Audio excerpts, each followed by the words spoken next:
আচ্ছা, আমার একটা প্রশ্ন ছিল বেশ করে ওই ইসলাম ধর্মের জিহাদের বিধান বিষয়ক।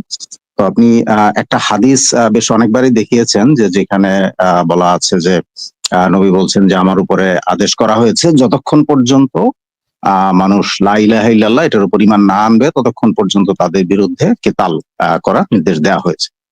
আচ্ছা, হুম। তো প্রথমত আমার একটা কোশ্চেন হলো যে এখানে কি এমন কোনো শর্ত আছে কিনা যে লাইক তাদের ক্যাপাবিলিটি এই পর্যন্ত পৌঁছাইতে হবে বা খেলাফত প্রতিষ্ঠিত থাকতে হবে, নাকি এটা আসলে ইন্ডিভিজুয়াল যে কারোর জন্য এটা একটা কমন ইনস্ট্রাকশন? এইখানে তো অবশ্যই মানে ধরেন আপনাদের শক্তি সামর্থ্য কম, আপনার মুমিনদের শক্তি সামর্থ্য কম। তা শক্তি সামর্থ্য কম নিয়ে হুট করে গিয়ে লাফ দিয়ে কাফের মারা শুরু করবে, এটা তো আসলে ইসলামে এরকম বলা হয় নাই। মুহাম্মদ নিজেও সেই কাজ করেনি। মুহাম্মদের যখন শক্তি সামর্থ্য কম ছিল তখন শান্তি শান্তি কথাবার্তা বলছে, যখন দেখছে যে লোক টোক পাইছে তখন হচ্ছে গিয়ে আক্রমণাত্মক জিহাদ গুলা করছে। এইখানে অবশ্যই শর্ত হচ্ছে যে আপনার সামর্থ্য থাকতে হবে, আপনার অস্ত্র শস্ত্র সামর্থ্য, গোলা বারুদ, তাদেরকে মারার মতো শক্তি, এই জিনিসগুলো আপনার থাকতে হবে। না থাকলে তো এখানে হুদাই আপনি গিয়ে মাইর খেয়ে আসবেন, এটা তো আসলে ইসলামে এই ধরনের কথা বলা নাই যে মাইর খেয়ে ফেরত আসবেন। কিন্তু মুহাম্মদের যখন শেষ সময় তখন মুহাম্মদের বেশ ভালো সৈন্যবাহিনী তৈরি হয়ে গেছে। আহ সেই যে পুরোনো সময় সেটা আর নাই, যে তারা দুর্বল, তারা মাইর খাবে গিয়ে, সেই সময়টা আর নাই। সেই কারণে যেহেতু তখন অলরেডি শক্তি সামর্থ্য মুসলমানদের হয়ে গেছে, সেহেতু এইটা জিনিসটা অ্যাপ্লিকেবল তখন হয়ে যায়। তো আমরা এই বিষয়টা একজন একজন আহ একটা আকীদা গ্রন্থ থেকে যদি আমরা এই জিনিসটা একটু দেখে নিই, যে এখানে আসলে এই আকীদা গ্রন্থটা পড়লে এই বিষয়টা আরো একদম পরিষ্কার হয়ে যাবে যে এখানে এই জিনিসটা আসলে কি জিনিসটা, আহ, বিধানটা আসলে কিভাবে কার্যকর হবে এবং বিধানটার মানে মূল জিনিসটা, মূল বিষয়টা কি এই বিধানটার। এই বইটার নাম হচ্ছে আল ইতকান ফি তাওহিদ আর রহমান, লিখেছেন শায়েখ আব্দুল্লাহ আল মুনির, পৃষ্ঠা নাম্বার 14 থেকে 17 এবং 25 থেকে 27। এখানে যদি আমরা পড়ি, ভাই আপনি কি আমাদেরকে একটু কষ্ট করে পড়ে শোনাবেন এখানে কি লেখা আছে? আমরা যদি ভালো করে বুঝতে চাই এই জিনিসটা, কনসেপ্টটা, তাহলে আমাদের এই জিনিসটা পড়তে হবে। তাহলে আপনি একটু এই আকীদা গ্রন্থ থেকে এই জিনিসটা একটু আমাদেরকে পড়ে শোনান। আচ্ছা, এই বিষয়টি উপরোক্ত আলোচনার সাথে সংশ্লিষ্ট গুরুত্বপূর্ণ বিষয়। ওলামায়ে কেরাম একমত হয়েছেন যেসব কাফিরের সাথে আমাদের কোনো চুক্তি নেই বা তারা জিজিয়া প্রদানকারী জিম্মি কাফিরও নয়, তাদের হত্যার ভয় দেখিয়ে বা অন্য কোনোভাবে ইসলাম গ্রহণ করতে বাধ্য করা হলে এটা গ্রহণযোগ্য হবে। অর্থাৎ এই প্রকারে ইসলামে অনুপ্রবেশের পর পুনরায় বের হয়ে যেতে চাইলে তাকে মুরতাদ সাব্যস্ত করা হবে এবং হত্যা করা হবে। এই বিষয়ে দলিল হলো রাসূলের কথা, যেখানে বলা আছে যে এই যে আমাদের আদেশ করা হয়েছে। আচ্ছা, ওই ওই ওই হাদিসটা ওই হাদিসটা, হ্যাঁ। ওকে। এখানে মানে মূল জিনিসটা কি বোঝানো হলো আমি যদি একটু খোলাসা করে বলতেন। হ্যাঁ, হ্যাঁ। কাউকে যদি আচ্ছা, যতটুকু। জোরপূর্বক, জোর জবরদস্তিমূলক ভাবে ইসলামে ঢোকানো হয়, তখন এটা হুম। তো ইসলামে গ্রহণযোগ্য, তাই না? হ্যাঁ, হ্যাঁ, অবশ্যই। মানে অর্থাৎ যে এই হাদিসদের থেকে যেটা বোঝা যায় যে এই যে লা ইলাহা ইল্লাল্লাহ বলতে বাধ্য করতে হবে এবং এটা জোর করে হলেও হয়তোবা তাদের অন্তরে কি আছে না আছে সেটা তো ডিফারেন্ট ইস্যু, বাট লিস্ট মানে তারা যাতে প্রকাশ্যে ঘোষণা করে এইরকম অবস্থায় আসার আগ পর্যন্ত তাদেরকে বাধ্য করতে হবে। আর এবং তারপরে তো তাদের ঢোকার পরে আর বাধ্য করার পরে যদি তারা কেউ ইসলাম থেকে বের হয়ে যেতে চায়, তখন তাদেরকে কি করতে হবে? হ্যাঁ, তখন তো একমাত্র শাস্তি মানে হত্যা করা ছাড়া এখানে আর কোনো অপশন মেরে নাই। ফেলতে হবে, হ্যাঁ। এখানে হ্যাঁ, ওই মেরে যে ফেলতে হবে। জিনিসটা বলা আছে, ইসলামে অনুপ্রবেশের পরে পুনরায় বের হয়ে যেতে চাইলে তাকে মোরতাদ সাব্যস্ত করা হবে এবং হত্যা করা হবে। আচ্ছা, এই এবং পরে এই হাদিসটা দেয়া আছে, এই যে এই লা ইলাহা ইল্লাল্লাহ হাদিসটা। তারপরে এখানে বলা হচ্ছে তাদের তিনটি বিষয়ের দিকে ডাকো, যেটি গ্রহণ করতে চায় গ্রহণ করুক: ইসলাম গ্রহণ, জিজিয়া কর আদায়, যুদ্ধ করা। সুতরাং যুদ্ধের মাধ্যমে তাদের ইসলাম কবুলে বাধ্য করা হয়, তারা মুসলমান বলেই গণ্য হবে। নিচে বলা হয়েছে ওসামা মনে করেছেন তরবারির ভাবে মুসলিম হচ্ছে, মোহাম্মদ তিরস্কার করেছিলেন। একজনকে হত্যা করতে উদ্যত হয়েছিল, সে কাফের অবস্থায় হঠাৎ কলেমা পড়ে বসে, মানে ভয় পেয়ে। মুসলিমরা একজনকে হত্যা করতে যাচ্ছিল, তখন সেই কাফেরটা ভয় পেয়ে কলেমা পাঠ করে, মানে নিজের জীবন রক্ষা করার জন্য কলেমা পাঠ করে ফেলছে। তখন মানে মোহাম্মদ এই লোকটাকে তিরস্কার করে, যে হচ্ছে তরবারি দিয়ে তাকে ইয়াদ করছে। আহ এখানে যে জিনিসটা বলা আছে, এর অর্থ স্পষ্ট হলো তাকে হত্যা করা ও আক্রমণ করা বৈধ। তাকে যদি হত্যার ভয় দেখানো হয় এবং সে ভীত হয়ে ইসলামে প্রবেশ করে, তবে তার এই ইসলাম গ্রহণযোগ্য হবে। পরবর্তীতে সে ইসলাম পরিত্যাগ করলে তাকে মুরতাদ হিসেবে গণ্য করা হবে। মানে একজন ব্যক্তি কাফের ছিল, তাকে মানে সে যেহেতু কাফের, এই জন্য তাকে মেরে ফেলার জন্য মোহাম্মদের এক সাহাবী গেছিল। সে তখন হুট করে বলছে, আমি আমার মাইরো না লা ইলাহা ইল্লাল্লাহ, এটা বলে ফেলছে। এটা বলে ফেলার হুম। পরেও তাকে আক্রমণ করছিল সেই লোকটা, সেই ওসামা। সেটা আরেকটা হাদিসে বর্ণনা করা আছে এই জিনিসটা। তখন মোহাম্মদ পরে তাকে জিজ্ঞেস করছে যে তুমি তাকে আক্রমণ করলা কেন? সে তো লা ইলাহা ইল্লাল্লাহ পড়ছে, তাহলে তুমি আক্রমণ কেন করলা? তাইলে মারলা কেন তাকে? তখন ওসামা বলছে যে না হুজুর, এ তো আসলে মুখে মুখে বলছে, জীবন বাঁচানোর জন্য বলছে। আমি তো তার কথা আমি বিশ্বাস হয় নাই। সে মৌখিকভাবে বলছে, এটা হইতেছে তার কৌশল ছিল। তখন মোহাম্মদ তাকে তিরস্কার করে বলছে, তুমি কি তার অন্তর চিরে দেখেছো যে সে আসলে মুসলমান নাকি? মানে হচ্ছে, অন্তর চিরে দেখা যেহেতু কারো পক্ষে সম্ভব না, সেহেতু মৌখিকভাবে জোরপূর্বক জবরদস্তিমূলক ইসলাম গ্রহণ করতে বাধ্য করা হলে সেটাই ইসলাম। এই বিষয়ে ইসলামের কোনো নাই যে মানে জোরপূর্বক ইসলাম গ্রহণে বাধ্য করা যাবে না, এরকম কোনো বক্তব্য নাই। তো নিচে বলা হয়েছে, ইবনুল আরবি বলেন, একজন মুসলিম যখন কোনো কাফিরের সাক্ষাৎ পায় যার সাথে তার কোনো চুক্তি নেই, তবে তার জন্য তাকে হত্যা করা বৈধ। ভাই, এটা কি দেখা যাচ্ছে স্পষ্ট?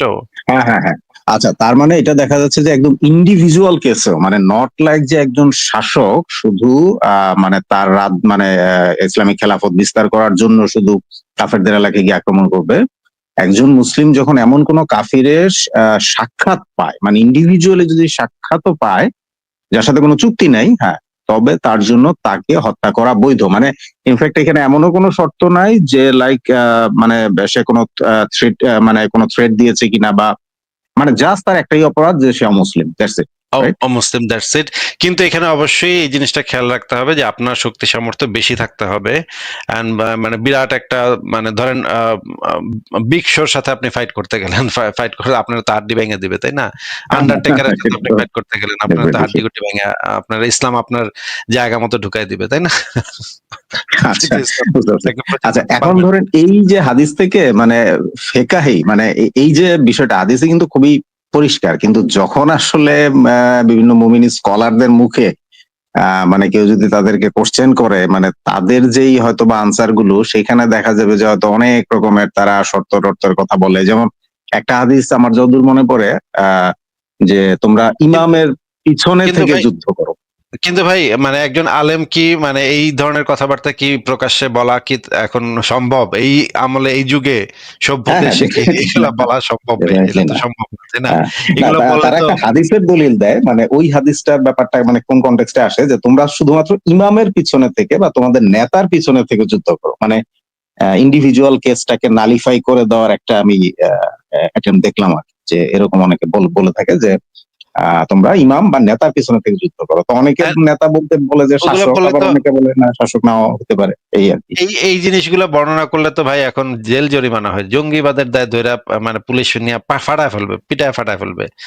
এখন দেখেন এখানে মোল্লা আলী কারি আল হানাফি ইমাম আল খাত্তাবি থেকে বর্ণনা করেন। ইমাম খাত্তাবি কিন্তু অত্যন্ত গুরুত্বপূর্ণ স্কলার, হ্যাঁ।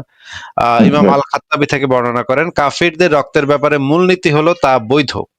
মানে কাফিরদের রক্তের ব্যাপারে মূলনীতি হচ্ছে, কাফিরদের রক্ত হচ্ছে বৈধ মুসলমানের জন্য। মিরকাতুল মাফাতি, অর্থাৎ চুক্তি বা অন্য কোনো কারণে একজন কাফেরের রক্ত নিষিদ্ধ হয়, চুক্তি না থাকলে তা বৈধ। মানে হচ্ছে চুক্তির কারণে যদি কেউ এসে চুক্তি করে, তখন আপনার ওই রক্তটা অবৈধ হবে। কিন্তু চুক্তি টুক্তি যদি না করে, আপনার সাথে যদি কোনো জিজিয়া না দেয়, চুক্তি না করে, তখন সেটা বৈধ। না করলে তখন বৈধ, আর করলে সেটা ওই চুক্তির কারণে তাকে হত্যা করাটা নিষিদ্ধ হবে। মানে সাময়িকভাবে আপনি তাকে হত্যা করতে পারবেন না ওই চুক্তিবদ্ধতার কারণে, কিন্তু মানে আমভাবে মূলনীতিটা হচ্ছে বৈধ। নিচে বলা, হুম। অপরদিকে মুসলমানের রক্তের ব্যাপারে মূলনীতি হলো তা নিষিদ্ধ কোনো কারণে, বিবাহিত অবস্থায় জেনা ইত্যাদি ইত্যাদি কারণে। তিন প্রকার হতে পারে: জিজিয়ার চুক্তি, যুদ্ধবিরতি, সন্ধি চুক্তি, ইসলামী রাষ্ট্রে স্বল্প সময়ের জন্য আশ্রয় গ্রহণের চুক্তি। এই সকল চুক্তির কোনটিই যে কাফিরের সাথে মুসলমানের নেই তাকে আক্রমণ করা এবং মুসলিম হতে বাধ্য করা বৈধ। এরা বাধ্য হয়ে ইসলাম গ্রহণের পর দুনিয়ার বিচারে মুসলিম হিসেবেই গণ্য হবে, আর তাদের অন্তরের বিষয় আল্লাহর নিকট, মানে অন্তরের বিষয় দিয়ে মুসলমানদের কোনো কাজ নেই, সেটা আল্লাহ বুঝবে। কিন্তু তাদেরকে মাইরা পিটায় যেভাবে হোক ইসলাম গ্রহণ করাইতে হবে। আচ্ছা, নিচে আরো কি লেখা আমরা পড়ি এর। ভাই আপনি কি আচ্ছা, একটু পড়বেন? ওটার আগে আরেকটা ব্যাপার, এখানে বলেন। তো জাস্ট একটা বৈধতার ব্যাপার বলা হয়েছে, কিন্তু আমি যতদূর জানি যে এটা ফরজে কিফায়া এইভাবে বলা হয়। মানে এটা কি নির্দিষ্ট কিছু সংখ্যক লোক যদি পালন করতেই হবে, মানে কাইন্ড অফ ফোর্স, মানে কিতালের বিষয়টা। ফরজ হবে হচ্ছে কি আরেকটা মানে স্টেপ আছে, সেই স্টেপটা পার হইলে সেটা ফরজ হবে, কিন্তু এই স্টেপে এটা জাস্ট বৈধ। কিন্তু যখন হুম। আপনার খলিফা যখন যুদ্ধ ঘোষণা করবে তখন সেটা আপনার জন্য ফরজ হয়ে যাবে। আচ্ছা আচ্ছা, কিন্তু মানে তাহলে এই এই অবস্থা, ক্ষেত্রে ইমামের ব্যাপারটা আসে, রাইট? যে মানে যদি সেটা কোন একজন ইমাম নির্দেশ দেয় তখন হয়তো সেটা ফরজ। আচ্ছা, মানে তখন এমনি সেটা ইন্ডিভিজুয়াল মানে, ক্ষেত্রে এটা বৈধ। কিন্তু এই এই ক্ষেত্রে জাস্ট বৈধ, আপনি করতে পারেন, আপনার জন্য অ্যালাউ আচ্ছা করা আচ্ছা হয়েছে। কিন্তু আচ্ছা। আপনার জন্য এই ক্ষেত্রে তাকে হত্যা করে ফেলাটা ফরজ না, ফরজের ভিতরে পড়বে না। যে আপনাকে করতেই হবে, মারতেই হবে, এমন কিছু নাই। কারণ মুহাম্মদের সাথে অনেক কাফেরদের মানে কাফেরদের মেসেঞ্জাররা মুহাম্মদের দরবারে এসে কথাবার্তা বলে গেছিল, আলোচনা করে গেছিল কি কি চুক্তি হবে না না হবে, তখন তাদেরকে মারে নাই। তার মানে সেটা ফরজ না, ফরজের ভিতরে পড়বে না, তবে বৈধ। যদি চান আপনি, তাহলে আপনি যদি মনে করেন, প্রয়োজন মনে করেন, মেরে মেরে দিতে পারেন আর কি। যেটা যেহেতু বৈধতা দেয়া আছে। আচ্ছা ভাই, আপনি তাহলে এই পরের অংশটুকু যদি একটু পড়ে শোনাইতেন আমাদেরকে। হ্যাঁ, শিওর। আচ্ছা, এটা সেই সকল কাফেরের ক্ষেত্রে যাদের সাথে মুসলিমদের কোনো চুক্তি নেই, পরিভাষায় তাদেরকে হারবি বা আহলুল হার্ব বলা হয়। আচ্ছা, হার্ব মানে যুদ্ধের সাথে সম্পর্কিত কি হার্ব শব্দটা? হার্ব, আচ্ছা, বলা হয় এদের ইসলাম গ্রহণে বাধ্য করা সম্পূর্ণ বৈধ, এবং এভাবে ইসলাম গ্রহণ করলে সেটা গ্রহণযোগ্য হবে। আচ্ছা, পরবর্তীতে তারা ইসলাম থেকে ফিরে যেতে পারবে না, কিন্তু যাদের সাথে মুসলিমদের চুক্তি রয়েছে, যেমন জিম্মি, মোস্তামান ও মুয়াহিদ। কোন মুসলিম এই শ্রেণীর কাফেরদের ইসলাম গ্রহণে বাধ্য করলে যেটা বৈধ না হওয়ার ব্যাপারে উম্মতের ইজমা সম্পাদিত হয়েছে, কিন্তু এভাবে ইসলাম গ্রহণ করলে তা ধর্তব্য হবে কিনা সে বিষয়ে ওলামা কেরামদের দ্বিমত আছে। আচ্ছা, দ্বিমতটা কি বলা হলো, যে যদি তারা মানে প্রকাশ্যে যদি শুধু স্বীকৃতি দেয়, তাহলে সেটা তাদের ইসলাম গ্রহণ করা হিসাবে গণ্য করা হবে কিনা, এটা নিয়ে দ্বিমত আছে। এটাই কি বলা আছে? হ্যাঁ হ্যাঁ, পরের লাইনটা পড়েন। হাম্বলি এবং আচ্ছা, শাফি মাযহাবের হাম্বলি ওলামায়ে কেরামের মতে এটা শাফিঈ ইসলাম মাযহাব, গ্রহণ হিসেবে গণ্য হবে না। ওলামা কেরামদের মতে এটা ইসলাম গ্রহণ হিসেবে গণ্য হবে না। আচ্ছা, হানাফি মাযহাবের গ্রহণযোগ্য মতে এটা ইসলাম গ্রহণ হিসেবে গণ্য করা হবে, এবং এভাবে মুসলিম হওয়ার পর উক্ত কাফিরকে ইসলাম থেকে ফিরে যেতে দেয়া হবে না। আচ্ছা, জিম্মি কাফিরকে ইসলাম গ্রহণ করতে বাধ্য করা হলো, ফলে সে ইসলাম গ্রহণ করলো, তবে তার এই ইসলাম গ্রহণযোগ্য হবে। আচ্ছা, প্রথম মতটি সঠিক। আচ্ছা, ওকে, এগুলো তো মতভেদ তো প্রায় সমস্ত বিষয়ে কিছু না কিছু থাকে। হুম। যা লক্ষণীয় বিষয় হলো, যাকে বাধ্য করা হয় তার ইসলাম গ্রহণযোগ্য বলতে ওলামায়ে কেরামের উদ্দেশ্য দুনিয়ার বিধানে তাকে মুসলিম হিসেবে গণ্য করা হবে। আচ্ছা, তার রক্ত ও সম্পদ সংরক্ষিত বিবেচিত হবে। সে যদি পুনরায় কুফরিতে ফিরে যায় তবে তাকে মুরতাদ হিসেবে গণ্য করা হবে, এবং পুনরায় ইসলাম গ্রহণ না করলে তাকে হত্যা করা ওয়াজিব হবে, আর তার অন্তরের অবস্থা আল্লাহর উপরে ছেড়ে দেওয়া হয়। আচ্ছা। আচ্ছা, এবার আমরা দেখি ইমাম কুদামা কি বলেছেন, সেটা একটু দেখি। যাকে ইসলাম গ্রহণ করতে বাধ্য করা বৈধ নয়, যেমন জিম্মি বা মুস্তামান। এই যে এইটা তিনটার সংজ্ঞা এখানে দেয়া আছে। এই তিনটা জিনিস কি, জিম্মি, মুস্তামান, এগুলো সংজ্ঞা দেয়া আছে। যেমন জিম্মি বা মুস্তামান যদি এমন কাউকে ইসলাম গ্রহণ করতে বাধ্য করা হয় ফলে সে মুসলমান হয়, তার উপর ইসলাম ধর্তব্য হবে না যতক্ষণ না তার মধ্যে এমন প্রমাণ পাওয়া যায় সে বাধ্যবাধকতা দূর হওয়ার পরেও স্বেচ্ছায় ইসলামের উপর টিকে ছিল। তিনি বলেছেন, ইমাম আবু হানিফা এবং ইমাম শাফির মত একই, তবে আমরা পরে উল্লেখ করেছি যে হানাফি মাযহাবের ওলামা কিরামের নিকট গ্রহণযোগ্য মত হলো এটা ইসলাম গ্রহণ বলেই গণ্য হবে। মানে ইমাম আচ্ছা, কুদামা এই ইন্টারেস্টিং। বিষয়ে ভিন্ন মত মানে করেছে। জিম্মি, মুস্তামান তাদের উপরে তো আসলে জোর প্রয়োগ করা হয় না নরমাল নরমাল সিনারিওতে, যে তারা হুম, যদি অমুসলিমও থাকে, সো এখন তারা যদি বলে যে আমি ইসলাম গ্রহণ করলাম, মানে তাদের তাদেরকে যদি বাধ্য করা হয়, তাদেরকে যদি বাধ্য যদি করা বাধ্য হয়, করা হয় তাহলে, সেটাও কিছু কিছু হ্যাঁ, আলেমের মতে সেটাও ঠিক আছে। আচ্ছা, তাহলে কিন্তু হ্যাঁ, আমরা কিন্তু আচ্ছা এতক্ষণ আচ্ছা আচ্ছা। করতেছিলাম যে জিম্মি আর হুম, জিম্মিদের উপরে এই জোর জবরদস্তি করা যাবে না, তারা জোর জবরদস্তি থেকে মুক্ত যেহেতু তারা চুক্তি করেছে। কিন্তু ইমাম কুদামা বলেছে right. তাদেরকে উপরেও জোর জবরদস্তি করা যাবে, করলেও তারা সেটা ইসলাম হিসেবে গণ্য হবে। কিছু কিছু মানে বিখ্যাত আলেম বলেছে সেটাও করা যাবে, মানে জিম্মির উপরেও আপনি বাধ্যবাধকতা চাপাই দিতে পারেন। আহ যদি এটা আচ্ছা, কিছু কিন্তু এটা তো আসলে ইমপ্লিকেশন হলো না, মানে তারা যদি ইভেন ইসলাম গ্রহণ নাও করে, স্টিল তো তারা আসলে মানে ফ্রি অফ মানে এনি টর্চার। হ্যাঁ, তাহলে এই যে আবার দেখেন, এই যে আমাকে আদেশ করা হচ্ছে মানুষের সাথে যুদ্ধ করার জন্য যতক্ষণে তারা লা ইলাহা ইল্লাল্লাহ বলবে, রক্ত সম্পদ, এই যে একই হাদিস, এই হাদিসটাই বারবার এখানে এই চ্যাপ্টারের ভিতরে আসতেছে। এই বিষয়ে দলিল হলো রাসূলুল্লাহর বাণী, ইসলাম সবার উপরে, ইসলামের উপরে কিছু বিজয় হতে পারে না, ইত্যাদি ইত্যাদি এই সন্তানের উপর প্রয়োগ করা হবে। মানে মুসলমান সন্তানের উপরে ইয়াগুলা প্রয়োগ করা হবে। কাফিরদের মুসলিম হতে বাধ্য করা যায় কি, আবার জিজ্ঞেস করা হয়েছে। বর্তমানে অনেক ইসলামী চিন্তাবিদ খুব বড় গলায় প্রচার করেন কাউকে জোর করে ইসলাম গ্রহণে বাধ্য করা হয় না। কিন্তু উপরের আলোচনা যারা মনোযোগ নিবদ্ধ করেছেন তারা দেখেছেন ইসলাম গ্রহণের যে তিনটি পথ ও পন্থার বর্ণনা দেওয়া হয়েছে তার শেষের দুটিতে ব্যক্তির ইচ্ছার কোনরূপ গুরুত্ব নেই। কেননা কেউ স্বেচ্ছায় মুসলিম পিতামাতার ঘরে জন্মগ্রহণ করে না, অথচ পিতামাতা মুসলিম হলেই সবেমাত্র ভূমিষ্ঠ বাচ্চাকেও মুসলিম হিসেবে গণ্য করা হচ্ছে এবং বালেগ হওয়ার পরও এই বিধান সে মেনে নিতে বাধ্য থাকছে। এটা পরিবর্তনের কোনো সুযোগ তাকে দেয়া হবে না। এটা গ্রহণ করতে চাইলে তাকে সেটি করতে চাইলে তাকে নিহত হতে হবে। একইভাবে শিশু অবস্থায় যুদ্ধে বন্দী হওয়ার মাধ্যমে মুসলিম হিসেবে গণ্য হওয়ার ব্যাপারে উক্ত শিশুর ইচ্ছা বা অনিচ্ছার কোনো গুরুত্ব নেই। ইসলাম গ্রহণের প্রথম পদ্ধতিটি যদিও মূলত ব্যক্তির উপর নির্ভরশীল, কিন্তু চুক্তিবিহীন কাফিরকে আক্রমণ করে মুসলিম হতে বাধ্য করা হলে সে ইসলাম গ্রহণ করে, তবে এটা গ্রহণযোগ্য হওয়ার ব্যাপারে সকল ওলামায়ে কিরাম একমত। এ বিষয়ে বিস্তারিত দলিল প্রমাণও রয়েছে যা আমরা পূর্বে উল্লেখ করেছি। এটিও এই বিষয়ে স্পষ্ট প্রমাণ বহন করে, অর্থাৎ ইসলাম গ্রহণ যেভাবে স্বেচ্ছায় হয় একইভাবে বাধ্যবাধকতার মাধ্যমে হয়। যারা এটা অস্বীকার করে তারা দলিল প্রমাণ সম্পর্কে সম্পূর্ণ অনভিজ্ঞ এবং কাফের মুশরিকদের কর্তৃক প্রচারিত ভ্রান্ত মতাদর্শে প্রভাবিত ও প্রতারিত একদল নির্বোধ গবেষক। এরা কোরআনের কিছু আচ্ছা, তার মানে আয়াতকে স্কলারদেরও একদলের এই মতের কারণে তাদের আসলে ক্রিটিসাইজ করা হচ্ছে, মানে যারা এই না, ব্যাপারে একটু লিবারেল। যারা লিবারেল তারা স্কলার না, যারা লিবারেল তারা এই বিষয়ে কোনো স্কলার না, তারা কোরআন হাদিস দলিল প্রমাণ সম্পর্কে সম্পূর্ণ অনভিজ্ঞ এবং কাফের মুশরিকদের কর্তৃক প্রচারিত ভ্রান্ত মতাদর্শে প্রভাবিত ও প্রতারিত একদল নির্বোধ গবেষক। তারা এখানে সমালোচনা করে বলা হচ্ছে যে এই যে যারা মডারেট ইসলাম প্রচার করে যে দিনে কোনো জোর জবরদস্তি নাই, জোরাজুরি করা যাবে না, এগুলো যারা বলে তারা সম্পূর্ণভাবে নির্বোধ। এদের বিরুদ্ধে ইসলামের আলেমদের ওলামায়ে কেরামের ঐক্যমত আছে, মানে ইজমা আছে এদের বিরুদ্ধে, ঠিক আছে? এদের পক্ষে কোনো ইজমা নাই, এদের বিরুদ্ধে ইজমা আছে। এরা কোরআনের কিছু আয়াতকে প্রসঙ্গ ছাড়া উপস্থাপন করে মানুষকে বোকা বানিয়ে থাকে। যেমন আল্লাহর বাণী, দিনের মধ্যে কোনো জোর জবরদস্তি নেই, সূরা বাকারা 256। আপনি তো তাদের উপর প্রভাব বিস্তারকারী নহেন, সূরা গাশিয়া আয়াত 22। বা আল্লাহর বাণী, আপনি কি মানুষকে মুমিন হতে বাধ্য করবেন, সূরা ইউনুস আয়াত 99। এ সমস্ত আয়াত থেকে তারা প্রমাণ করার চেষ্টা করেন ইসলাম গ্রহণে কাউকে বাধ্য করা হবে না, অথচ অন্যান্য আয়াত ও হাদিসে কাফিরদের নিকট হতে অপমানিত অবস্থায় জিজিয়া গ্রহণ করতে আদেশ দেওয়া হয়েছে, সূরা তওবা 29। যে ইসলাম ত্যাগ করে তাকে হত্যা করতে বলা হয়েছে। ইসলামী রাষ্ট্রে কাফিরদের ধর্ম প্রকাশ্যে পালন করার ব্যাপারে নিষেধাজ্ঞা জারি করা হয়েছে। এভাবে কুফরির কারণে তাদের উপর বিভিন্ন প্রকার বাধা নিষেধ আরোপ করা হয়েছে। এমনকি রাসূলুল্লাহ বলেছেন, আমাকে আদেশ করা হয়েছে মানুষের সাথে যুদ্ধ করার জন্য যতক্ষণ না তারা বলে লা ইলাহা ইল্লাল্লাহ।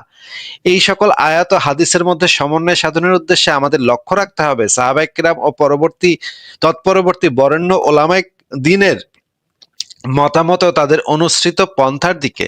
উপরে আমরা কিছু বর্ণনা করেছি সেগুলোতে ওলামায়ে দ্বীন ঐক্যমত পোষণ করেছেন, আর এগুলোর সপক্ষে সুস্পষ্ট দলিল প্রমাণ রয়েছে। সুতরাং কোনো একটি আয়াত বা হাদিসকে প্রসঙ্গ ছাড়া উপস্থাপন করে সকল দলিল প্রমাণ ও ওলামায়ে কেরামের ঐক্যমতকে দূরে নিক্ষেপ করা যাবে না, বরং প্রতিটি আয়াতকে তার সঠিক স্থানে প্রয়োগ করতে হবে। দিনের মধ্যে জবরদস্তি নিয়ে আয়াতটি যেসব কাফেরদের নিকট হতে জিজিয়া গ্রহণ করা হবে এবং তারা জিজিয়া দিতে সম্মত হবে তাদের ক্ষেত্রে প্রযোজ্য, কিন্তু জিজিয়া দিতে নারাজ বা জিজিয়ার শর্তসমূহ যেমন নিজের ধর্ম প্রকাশে পালন ও প্রচার না করা, নতুন কোনো উপাসনালয় নির্মাণ না করা ইত্যাদি মেনে নিতে অস্বীকার করা তাদের ক্ষেত্রে প্রযোজ্য নয়।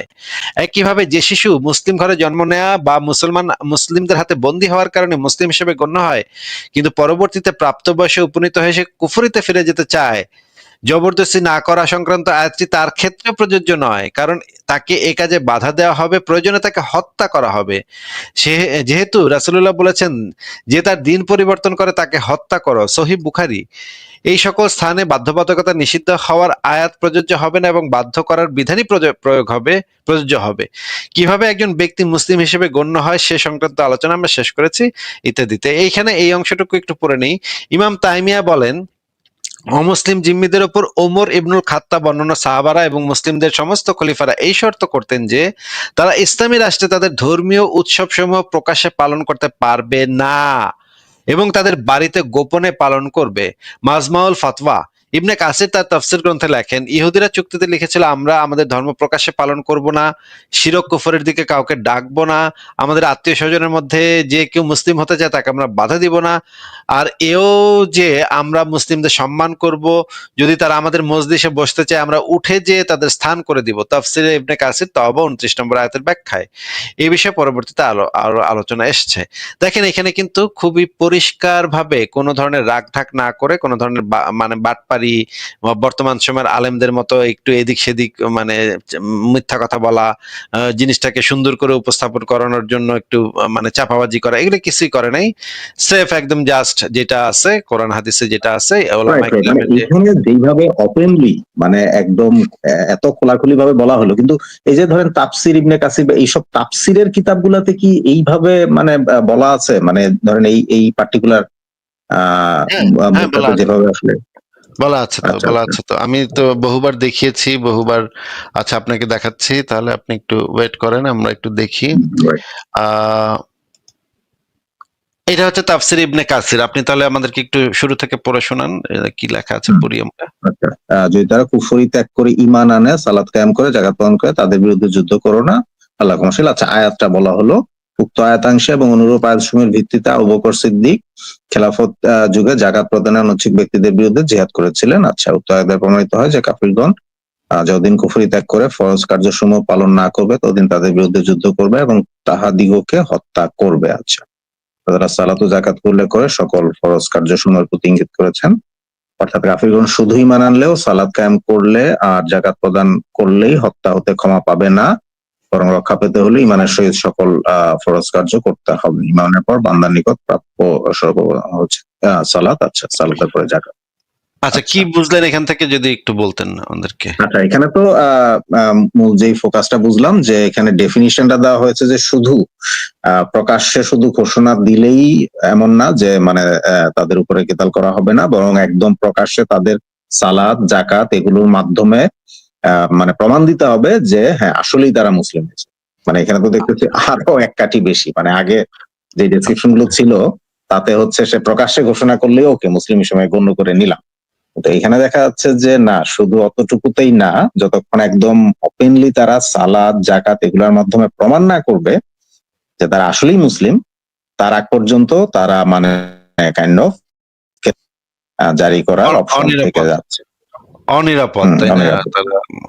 ঠিক আছে, আমরা তাহলে সূরা তওবার যে আয়াতের যে তাফসিরটা সেটাই যে মানে তাফসির ইবনে কাসির থেকে আমরা একটু দেখে নিই। এই সূরা তওবার 9 নম্বর আয়াতের ইসে এটা দেয়া আছে, না 9 নম্বর মানে সূরা তওবার 5 নম্বর আয়াতের তাফসিরে এটা যে সম্ভবত বলা আছে, এটা তাওহীদ পাবলিকেশনস। আচ্ছা, এটা কি মানে ওই আয়াতের যে তোমরা মুশরিকদের যেখানে পাবে সেখানেই হত্যা করবে? আচ্ছা আচ্ছা, হ্যাঁ, ওকে, এই এটাও অনুমতি যদি দেওয়া একটু হচ্ছে। আমাদেরকে পড়ে শোনাতেন। আচ্ছা, আমি রেড মার্ক করা অংশটা পড়ি। তোমাদের শুধু এই অনুমতি দেওয়া হচ্ছে না যে তাদেরকে সামনে পেয়ে গেলে তাদের সাথে যুদ্ধ করবে, বরং তোমাদের এই অনুমতিও রয়েছে যে তোমরা নিজেদের পক্ষ থেকে তাদের উপর আক্রমণ চালাবে, তাদের প্রতিরোধ করে দাঁড়াবে, ইসলাম গ্রহণ করতে অথবা যুদ্ধ করতে বাধ্য করবে। আচ্ছা, যদি তারা তওবা করতো, নামাজ প্রতিষ্ঠা করতো, যাকাত প্রদান করতো, তবে তাদের রাস্তা খুলে দেবে, তাদের উপর থেকে সংকীর্ণতা উঠিয়ে নেবে। আচ্ছা, এই আয়াতটিকে দলিল হিসেবে গ্রহণ করেই আবু বকর যাকাত অস্বীকারীদের বিরুদ্ধে যুদ্ধ ঘোষণা করেছিলেন। আচ্ছা, যুদ্ধ করা এই শর্তে হারাম যে তারা ইসলামের মধ্যে দাখিল হয়ে যাবে এবং ইসলামের অবশ্য করণীয় কাজগুলো পালন করবে। আচ্ছা, আগে যেটা বললাম ওটার সাথে অ্যালাইন। আল্লাহ এই আয়াতে ইসলামের রোকনগুলোর তাত্ত্বিক বা বিনাশ বর্ণনা করেছেন। আচ্ছা আচ্ছা, রেডমার্ক অংশটা পড়ি। সহিহ বুখারী এবং সহিহ মুসলিমে ইবনে ওমর থেকে বর্ণিত আছে যে রাসূল বলেছেন, আমি এই মর্মে আদিষ্ট হয়েছি। আচ্ছা, ওই হাদিসটা ওকে। আব্দুল্লাহ ইবনে মাসউদ বলেন, তোমাদেরকে সালাত প্রতিষ্ঠা করার এবং যাকাত প্রদান করার নির্দেশ দেওয়া হয়েছে। যে ব্যক্তি যাকাত দেবে না তার সালাতও হবে না। আচ্ছা আচ্ছা, ওকে। ঠিক আছে, আমরা পড়লাম। তারপরে আরো দু একটা জিনিস আমরা একটু দেখে নেই, যেহেতু এই প্রসঙ্গটা উঠেছে। এটা হচ্ছে যে আহ, এটা হচ্ছে আহকামুল কোরআন গ্রন্থ। এটাও একটা তাফসির গ্রন্থ, বিখ্যাত তাফসির গ্রন্থ আহকামুল কোরআন, দ্বিতীয় খণ্ড, পৃষ্ঠা নম্বর 357। আহ এই অংশটুকু যদি একটু পড়ে শোনাতেন, আমরা ভালোভাবে বোঝার জন্য আমরা এই জিনিসগুলো দেখছি ভাই, আপনি যদি একটু হ্যাঁ হ্যাঁ হ্যাঁ, শিওর শিওর। আরবের যে মুশরিকদের বিরুদ্ধে যুদ্ধ করার জন্য রাসূল আদেশ করেছেন, তাদের নিকট থেকে ইসলাম অথবা তরবারি ছাড়া আর কোনো কিছুই গ্রহণ করা হবে না বলে ঘোষণা করেছেন। তার অর্থ এই যে তাদেরকে দিন গ্রহণে বাধ্য করাই হলো। তাহলে আরবের মুশরিকদের সেজন্য বাধ্য করার কারণটা কি? জবাবে বলা হয় যে তাদেরকে ইসলাম প্রকাশ করতে বাধ্য করা হবে। আকীদা হিসাবে ইসলামের প্রতি বিশ্বাসী বানানো নয়। আচ্ছা, জাস্ট প্রকাশ্যে তারা করবে, কেননা জোর করে কারো মনে বিশ্বাস সৃষ্টি করা যায় না। আচ্ছা, ওই হাদিসটা রাসূল জানিয়ে দিয়েছেন যে কাফেরদের বিরুদ্ধে যুদ্ধ কেবলমাত্র ইসলাম প্রকাশের জন্য, তারা অন্তর্মুখে জাহির করুক যে আল্লাহর প্রতি অনুগত। আচ্ছা, তার মানে তারা যদি ইসলাম গ্রহণ নাও করে, তাও ওই যে সালাত জাকাত এগুলোর মাধ্যমে তাও তাদের প্রমাণ দিতে হবে যে না, আমি ইসলাম গ্রহণ করলাম। আচ্ছা। হুম, মানে অন্তরে ইসলাম আছে নাকি নেই সেটা ইসলামের জন্য খুব একটা গুরুত্বপূর্ণ বিষয় নয়, এটা আল্লাহ দেখবে। কিন্তু মুখে তুই না ইসলাম কবুল করতে হইব এবং নামাজ জাকাত এগুলো করতে হইব, নাইলে তোদের অসুবিধা আছে, নাইলে সব কাফেরদেরকে ইয়া করা হবে। এবং এই যে সহি মুসলিমের একটা ব্যাখ্যা গ্রন্থ আছে, শরহে আহ সহি মুসলিম, এই ব্যাখ্যা গ্রন্থ, এটা ইমাম নববীর, মূল বইটা ইমাম নববীর লেখা। তিনি সহি মুসলিমের ব্যাখ্যা গ্রন্থ লিখেছিল শরহে। সেখান থেকে কিছু অংশ অনুবাদ করা হয়েছে। সেইটার একটা হচ্ছে গিয়ে সহি মুসলিম গ্রন্থের বিস্তারিত ব্যাখ্যা এবং বঙ্গানুবাদ। এইখানে দেখেন প্রথম লাইনে যেটা লেখা আছে, মুসলমানগণের বিরুদ্ধে যুদ্ধ আরম্ভ না করিলেও সকল ধর্ম ও বর্ণের কাফিরদের বিরুদ্ধে প্রথমেই জিহাদ শুরু করিবে, যতক্ষণ পর্যন্ত না তাহারা ইসলাম গ্রহণ করে কিংবা জিজিয়া প্রদান না করে। আর ইহা দ্বারা আল্লাহ তাআলার কলেমা সমুন্নত করা, দিন ইসলামের মর্যাদা দান এবং কুফরের দাপট ধ্বংস করাই উদ্দেশ্য। এবং নিচে ইয়াগুলা রেফারেন্স গুলা দেয়া আছে। এই জিনিসগুলা খুব পরিষ্কার ভাবে বলা আছে যে কিভাবে কি করতে হবে। এখন আমরা একটু আমাদের তো একজন মানে মুমিন আছে, যিনি হচ্ছে গিয়ে মুশফিকুর রহমান মিনার। সে তো আহ, সেও কিন্তু একদম পরিষ্কার ভাবে খোলাখুলি সব বলে দিছে, লাইভে এসে সব বলে দিছে। আচ্ছা, সরি আপনার সরি কিউরিয়াস ভাই, আপনাকে আমি আপনার এটা অটোমেটিক, আপনি ব্যাক গেছিলেন। আমি আপনাকে মুশফিকুর রহমান মিনারের ইয়াটা আপনাকে একটু বের করে শুনাইতে চাই, দর্শকরা শুনুক, যেন পুরো জিনিসটা ক্লিয়ার হয় যে মুশফিক মিনারও কিন্তু এগুলো স্বীকার করে, যে এমন কিন্তু না যে তারা এখনো লুকায় রাখছে জিনিসটা, একদম গোপন গোপন করে তারা ইয়া করতেছে। এখানে যেইভাবে আসলে লেখা হলো, এই টোনে বলে গেলে মানে এই খুবই কম পাওয়া যায় যে একদম এইভাবে একটার সাথে আর একটা লিঙ্ক করে করে মানে পয়েন্ট বাই পয়েন্ট বলা হয়, তো ওই মুখ ফসকে হয়তো বলে ফেলে রাইট কথাটা। হ্যাঁ, আমি যেটা করি যে তারা বিভিন্ন জায়গায় ঘুরায় ফিরায় বিভিন্ন জায়গায় ছড়ায় ছিটায় রাখে জিনিসগুলাকে। ছড়ায় ছিটায় থাকার কারণে আপনি টোটাল আইডিয়াটা পাইবেন না কখনো। ওই যে রাইট রাইট, হ্যাঁ, একজনের কথা শুনলে আসলে এইভাবে আইডিয়া পাওয়াটা ডিফিকাল্ট, একসাথে না মিলে। একসাথে যদি না থাকে তখন টোটাল জিনিসটা বুঝতে পারবেন না, তখন আপনার কাছে আপনি কনফিউজড হয়ে যাবেন আসলে কি বুঝাইলো। এবং তারা দেখবেন অনেক শব্দের খেলা করে, অনেক শব্দের এদিক সেদিক কইরা জিনিসটাকে এমন ভাবে উপস্থাপন করে যে পরিষ্কার ভাবে বোঝা যায় না আর আসলে কি বুঝাইলো, কিছুই বুঝলাম না।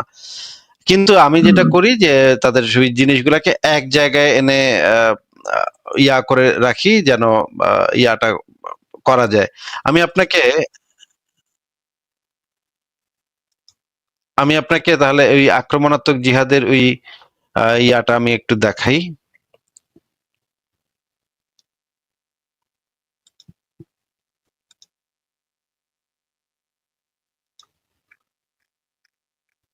হ্যাঁ, আমরা একটু এই মুশফিকুর রহমান মিনারের যে বক্তব্য এই বিষয়ে যে আক্রমণাত্মক জিহাদ জিনিসটা সম্পর্কে সে স্বীকার করে আসলে, সে অস্বীকার করে না।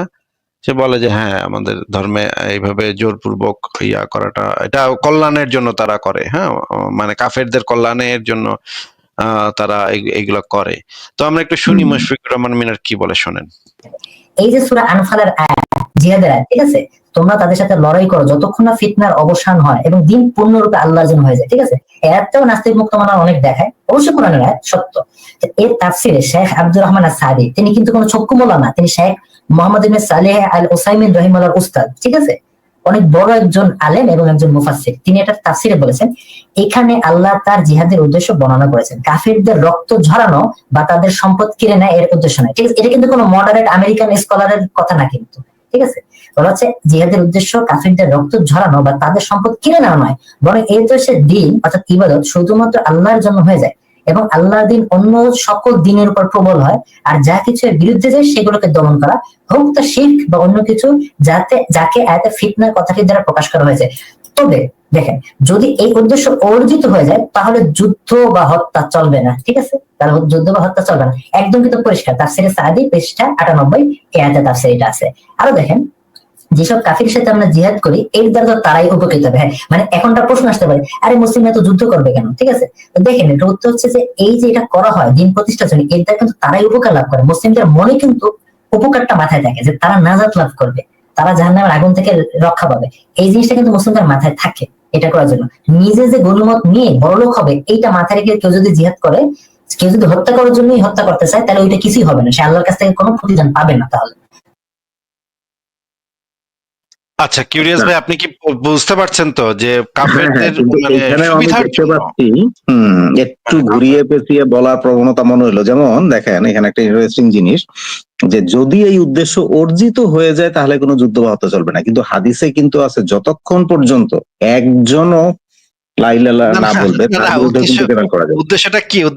উদ্দেশ্যটা হচ্ছে তাদেরকে ইসলামে কনভার্ট করা। উদ্দেশ্যটা যদি অর্জিত হয়ে যায়, তার মানে তারা যদি ইসলাম কবুল করেই ফেলে, তাহলে তো আর তাদেরকে মেরে তাহলে তো তাদেরকে আর এটাকে আলাদা করে বলার কিছু নাই, মানে ইসলাম যদি কবুল করেই ফেলে। আচ্ছা, এখন তারপরে তাদের উপকার করবে। এই যে সেকেন্ড পয়েন্টে আমার যেটা অবজারভেশন, এর আগে কিন্তু ক্লিয়ার করা হলো যে ইসলাম শুধুমাত্র বিজয়ী হবে এটা অবজেক্টিভ, তারা মনে মনে অন্তরে যদি আনলো কি আনলো না, এর থেকে বরং প্রকাশ্যে তারা মানে মুসলমানদের অনুগত থাকবে, প্রকাশ্যে তারা নামাজ সালাত বলবে, অন্তত মুখে বলবে যে হ্যাঁ আমরা ইসলাম কবুল করলাম, এতেই কিন্তু উদ্দেশ্য সাধন হচ্ছে। কিন্তু ধরে নিলাম যে অন্তরে অন্তরে সে পছন্দ করতেছে না, সে কিন্তু জাহান্নামী।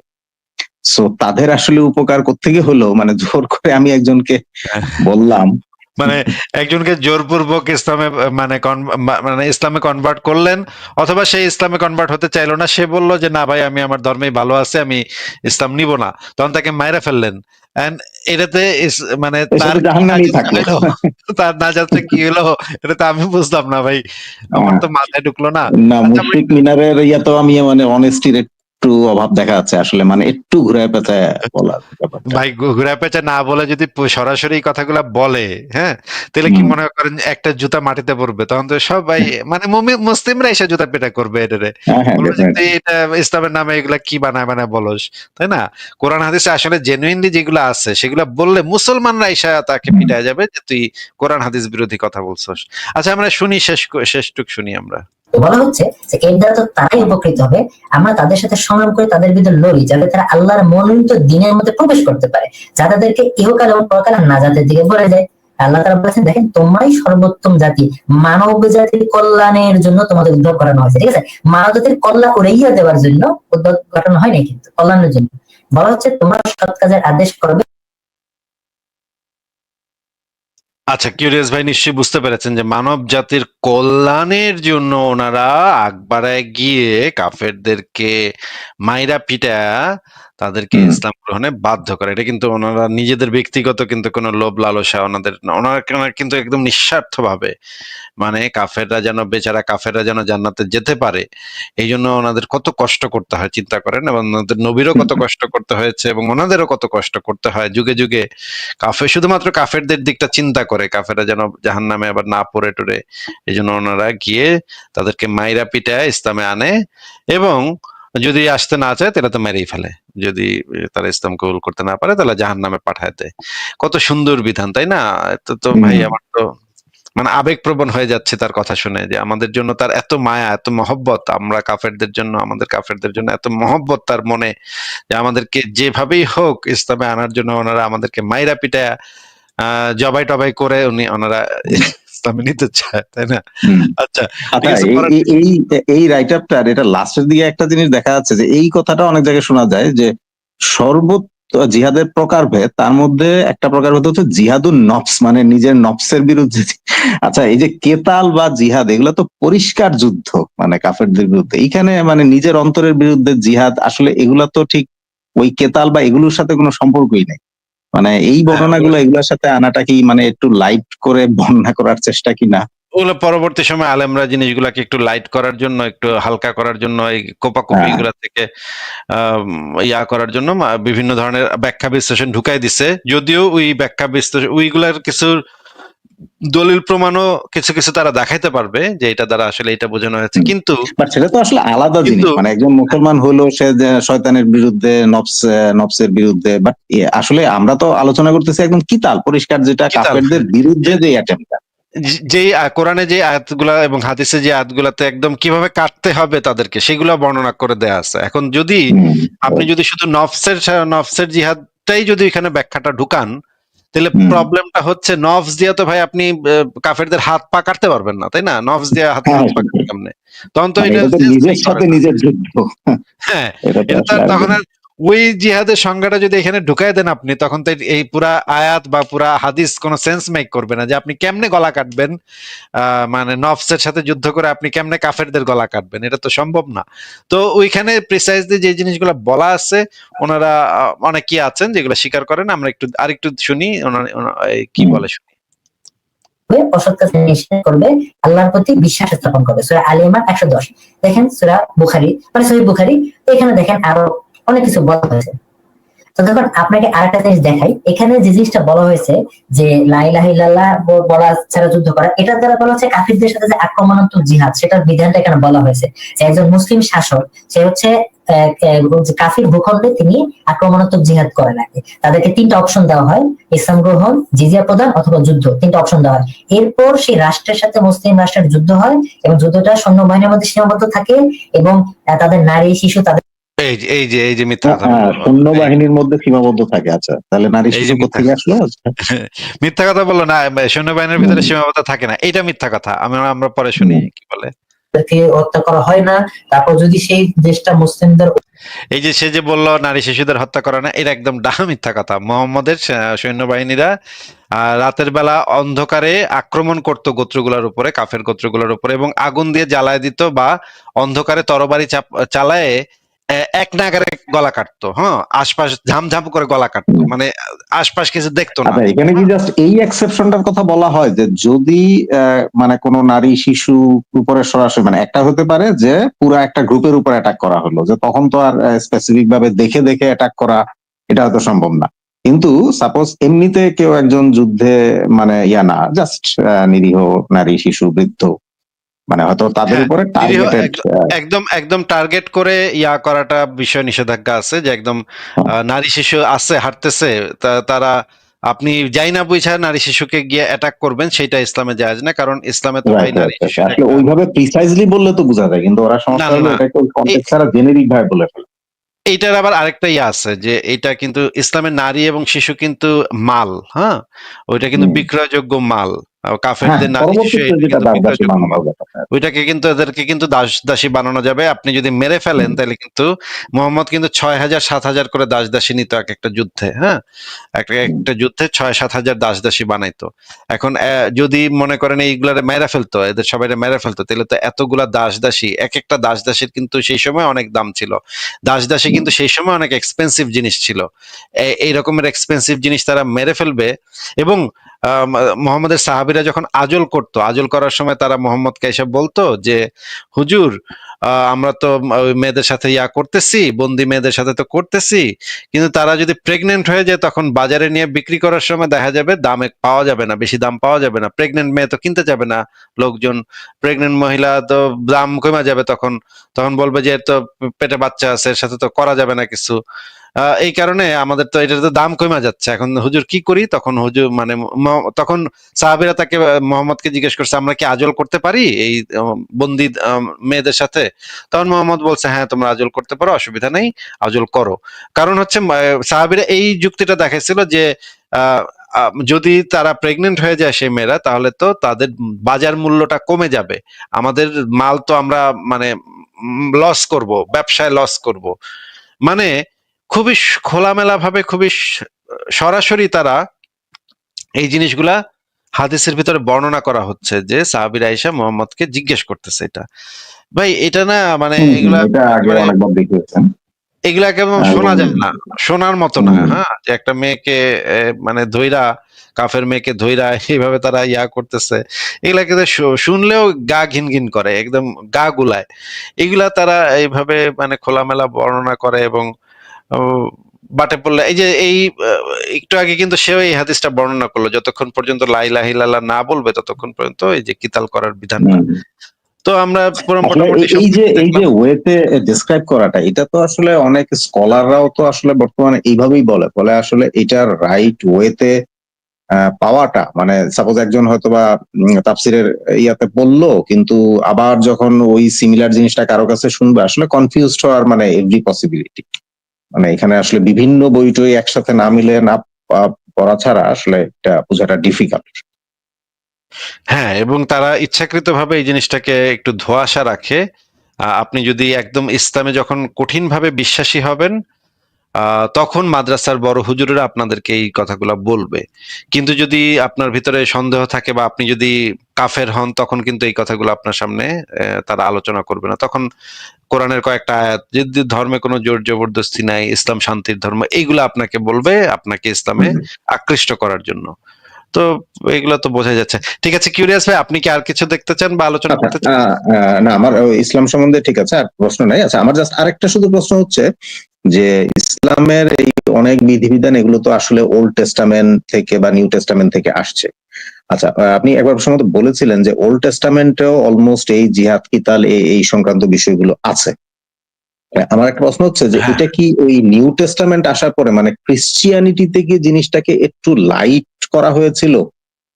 মানে এই হ্যাঁ, ব্যাপারটা একটু ক্রিশ্চিয়ানিটিতে একটু লাইট করার চেষ্টা আছে, জিনিসটাকে একটু আহ, উম, আহ, ইয়া করে দেওয়ার চেষ্টা আছে। যেমন হচ্ছে গিয়ে, যেমন ধরেন ওই যে একটা পতিতা ধরা পড়েছিল, তাকে ইহুদি আইন অনুসারে তাকে পাথর ছুঁড়ে মেরে ফেলা হবে, তখন যীশু খ্রিস্ট বলছিল যে সেই প্রথম পাথর ছুঁড়ে মারবে যে কোনো পাপ করো নাই। এটা খুবই বিখ্যাত একটা গল্প, মানে গল্প হিসেবে বলা হয়।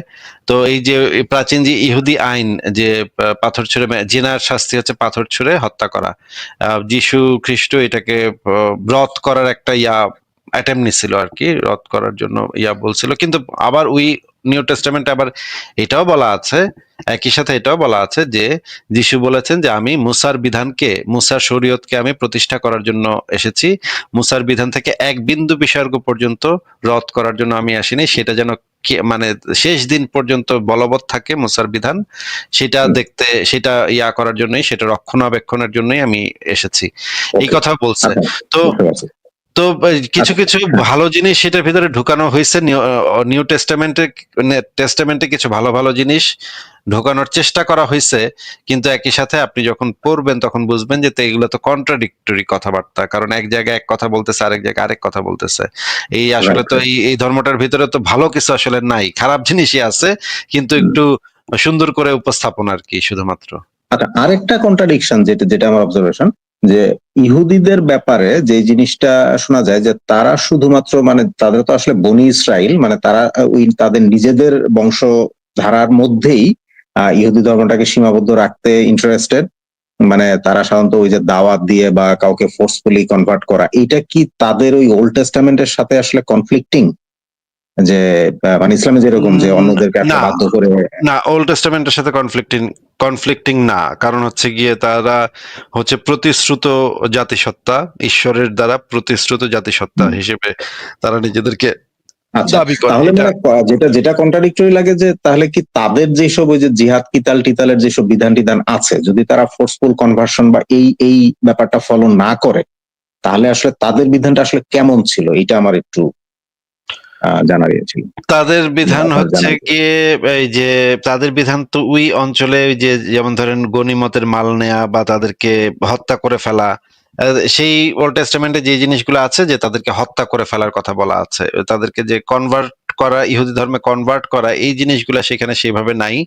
কিন্তু এক আচ্ছা, ঈশ্বরকে মেনে নেয়ার একটা কনসেপ্ট ওইখানে আছে। এক ঈশ্বরকে যদি তারা মেনে নেয় কিছু কিছু ক্ষেত্রে তারা এই জিনিসগুলা থেকে, কিন্তু ভাই ওই রেফারেন্স গুলা তো ওল্ড টেস্টামেন্টের, সেই রেফারেন্স গুলা তো এই মুহূর্তে আমার হাতের কাছে নাই। আমি রেফারেন্স ছাড়া তো যেহেতু আমরা আলোচনা করতে আচ্ছা, আচ্ছা, বুঝতে উৎসাহী পেরেছি। যদি উৎসাহী আপনি হই না। সময় পান তাহলে এটা নিয়ে হয়তো একটু ক্লারিফাই করতে পারেন, কারণ অনেকের মধ্যে এই কনফিউশনটা হয় যে তাদের এখানে যদি কিতাল টিতালের বিধান থাকতোই, তাহলে আসলে তারা ফোর্সফুল কনভার্সন বা এইসব থেকে কিভাবে ডেভিয়েট হলো।